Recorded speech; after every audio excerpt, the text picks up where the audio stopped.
লেবাননের পর ইসরায়েলের পরবর্তী টার্গেট হতে পারে তুরস্ক। গত সপ্তাহে তুর্কি প্রেসিডেন্ট রিসেপ তাইপ এরদোগানের এমন বিস্ফোরক মন্তব্যের পরই দেশটিতে শুরু হয়েছে তোলপাড়। মঙ্গলবার মধ্যপ্রাচ্যের পরিস্থিতি নিয়ে রুদ্ধদ্বার বৈঠক হয়েছে তুরস্কের পার্লামেন্টে, যাতে আলোচনা হয়েছে নিজ দেশের নিরাপত্তা ইস্যুতে।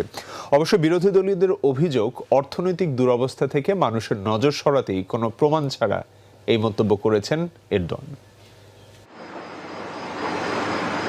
গাজায় আগ্রাসন শুরুর পর ইসরায়েল বিরোধী কঠোর অবস্থান নিয়েছেন যেসব বিশ্ব নেতা, তাদের মধ্যে অন্যতম তুর্কি প্রেসিডেন্ট রিসেপ তাইপ এরদোগান। লেবাননের তেল আবিবের বর্বরতার বিরুদ্ধেও সরব তিনি।